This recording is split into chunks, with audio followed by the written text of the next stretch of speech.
আসসালামু আলাইকুম। Farzana's new recipe চ্যানেলে সবাইকে স্বাগতম। নারকেলের নাড়ু তো আপনারা অনেক খেয়েছেন। এভাবে একবার শুধুমাত্র নারকেল দিয়ে এই সন্দেশ বা মিষ্টিগুলো একবার বানিয়ে খেয়ে দেখুন। অমৃতের মতো লাগবে খেতে। ছোট থেকে বড় সবাই অনেক বেশি পছন্দ করবে। হাতের কাছে থাকা মাত্র কয়েকটি উপকরণ দিয়ে খুব সহজে চটজলদি আপনারা এই মিষ্টিগুলো বানিয়ে নিতে পারবেন। তো এখানে মিষ্টিটি বানিয়ে নেওয়ার জন্য এখানে ছোট একটি বাটি মেপে নিয়ে নিব 2.5 বাটি পরিমাণ কোরানো নারকেল। আপনারা আপনাদের হাতের কাছে থাকা যে কোনো বাটি মেপে এখানে মাপগুলো করে নিতে পারেন। এবার হাত দিয়ে এই নারকেলগুলোকে খুব ভালোভাবে মাখিয়ে নিব।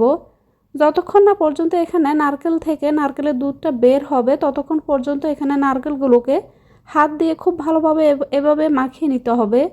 তো আমি আনুমানিক এই নারকেলগুলোকে এভাবে হাত দিয়ে প্রায় 7 থেকে 8 মিনিটের মতো এভাবে কষলে নিয়েছি। এতে করে নারকেলের ফ্লেভারটা খুব ভালোভাবে বের হবে। তো এখানে নারকেলগুলোকে আমি খুব ভালোভাবে এভাবে মাখিয়ে নিয়েছি। এবার যে বাটিটা মেপে আমি এখানে নারকেল নিয়েছি সেম বাটিটা মেপে এখানে প্রায় 1 বাটি পরিমাণ দিয়ে দিব কনডেন্স মিল্ক। তো এখানে আমি কনডেন্স মিল্কটাকে দিয়ে দিব। যেই বাটিটা মেপে আপনারা এখানে কোরানো নারকেলটাকে নেবেন সেই বাটিটা মেপে এখানে কনডেন্স মিল্কটাকে নিয়ে নেবেন। আর হাতের কাছে যদি কনডেন্স মিল্ক না থাকে সেই ক্ষেত্রে এখানে আপনারা চিনিটাও ব্যবহার করতে পারেন, তবে সেই ক্ষেত্রে সেই সাথে কিছুটা গুঁড়া দুধ ব্যবহার করতে হবে। এতে করে মিষ্টিগুলোর স্বাদ অনেক বেশি ভালো আসবে। তো এখানে কনডেন্স মিল্কটাকে আমি নারকেলের সঙ্গে খুব ভালোভাবে মাখিয়ে নিয়েছি। এবার এগুলোকে একটা সাইডে রেখে দিলাম। চুলায় এখানে একটি ফ্রাই প্যান বসিয়ে তাতে দিয়ে দিব 1.5 টেবিল চামচের মতো ঘি। তো এখানে ঘিটা গলে যাওয়া পর্যন্ত অপেক্ষা করব। ঘিটা গলে গেলে এখানে আমি দিয়ে দিব 2 টেবিল চামচ পরিমাণ সুজি। সুজিটা এখানে মিষ্টিগুলোর বাইন্ডিংয়ের কাজ করবে। তো সুজিটাকে দিয়ে একটু আমি ভেজে নেব। তো এখানে সুজিটাকে আমি কয়েক সেকেন্ড ভেজে নিয়েছি। এবার এখানে আমি দিয়ে দিব নারকেল আর কনডেন্স মিল্ক যেটি আমি কিছুক্ষণ আগে মাখিয়ে রেখেছিলাম। তো সেগুলোকে এখানে দিয়ে দিব। দিয়ে এগুলোকে আমি সুজির সঙ্গে খুব ভালোভাবে মিশিয়ে নিব। তো এখানে সবগুলো উপকরণ খুব ভালোভাবে মিশিয়ে নিলাম। এবার এতে আমি দিয়ে দিব সামান্য একটু এলাচ গুঁড়া। আপনাদের হাতের কাছে যদি এলাচ গুঁড়াটা না থাকে সেই ক্ষেত্রে আপনারা এটিকে স্কিপ করতে পারেন। তো এখানে আমি সামান্য একটু এলাচ গুঁড়া দিয়ে দিচ্ছি, এতে করে খুব সুন্দর একটা ফ্লেভার অ্যাড হবে। সাথে দিয়ে দিব এখানে 1 চিমটি পরিমাণ লবণ। দিয়ে এগুলোকে আবারও মিশিয়ে নিব। চুলার আঁচটা এখানে মিডিয়াম টু লোতে রাখতে হবে, খুব বেশি হাই হিটে কিন্তু এগুলোকে এভাবে ভাজা যাবে না। মিডিয়াম টু লো হিটে রেখে নারকেলগুলোকে আমি খুব ভালোভাবে কুক করে নিব। তো কিছুক্ষণ এভাবে নেড়েচেড়ে মিশাতে মিশাতেই দেখবেন এগুলো এভাবে দলা পেকে যেতে শুরু করবে। তো এখানে নারকেল থেকে যে পানিটা ছাড়বে আর এখানে কনডেন্স মিল্কটা গলে এখানে যে পানিটা বের হয়েছে সেই পানিতে এখানে নারকেলগুলোকে খুব ভালোভাবে সিদ্ধ করে নিয়েছি। এখানে নারকেলের এই মিশ্রণটা পারফেক্টভাবে কুক করা হয়েছে কিনা সেটি বোঝার দুটি উপায় বলে দিচ্ছি। যখন দেখবেন এখানে এভাবে চেপে চেপে নিলে এক্সট্রা কোনো পানি দেখা যাচ্ছে না, তখন বুঝবেন নারকেলের এই মিষ্টিগুলো বানানোর জন্য মিশ্রণটা একদমই পারফেক্ট। আরও একটি উপায় হচ্ছে এখানে কিছুটা মিশ্রণ হাতে নিয়ে দেখবেন এখানে শেপ দিয়ে নেওয়া যাচ্ছে কিনা।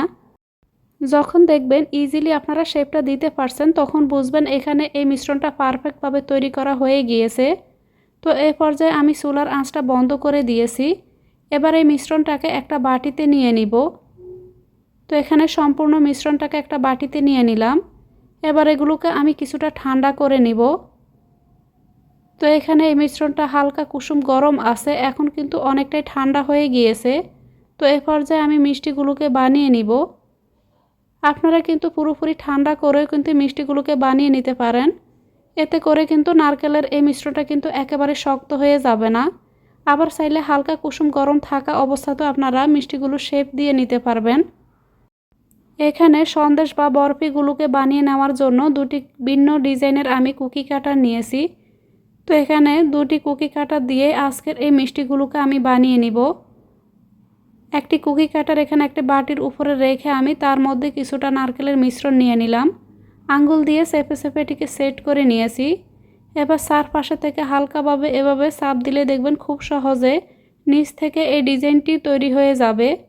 তো এখানে খুব সুন্দর একটি ডিজাইনের মিষ্টি বা বরফি বানিয়ে নিয়েছি। তো এখানে আরও একটি যে কুকি কাটা নিয়েছি সেটি দিয়েও আপনাদেরকে আরও একটি বানিয়ে দেখিয়ে দিচ্ছি।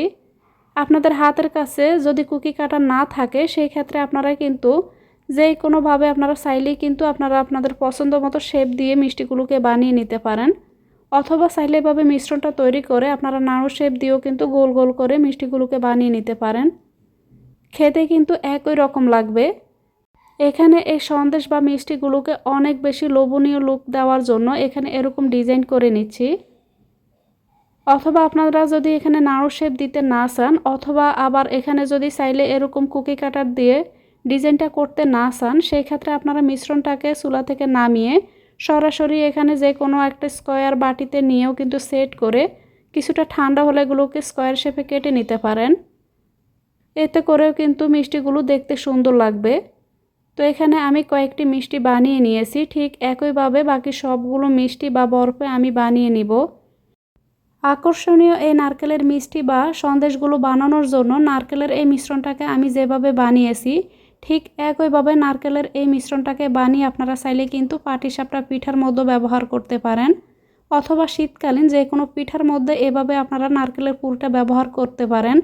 এতে করে কিন্তু যে কোনো পিঠার স্বাদ অনেক গুণ বেড়ে যাবে। সবগুলো সন্দেশ বানিয়ে উপর থেকে কিছু আলমন্ড ফ্লেক্স দিয়ে সাজিয়ে নিয়েছি। একটি মিষ্টি ভেঙে শেয়ার করছি ভিতর থেকে কতটা পারফেক্ট হয়েছে। দেখতে পাচ্ছেন টেক্সচারটা একদমই কিন্তু পারফেক্ট হয়েছে। আশা করছি রেসিপিটি আপনাদের অনেক ভালো লেগেছে। আল্লাহর কাছে সবার সুস্থতা ও মঙ্গল কামনা করে আজকের মতো এখানে বিদায় নিব।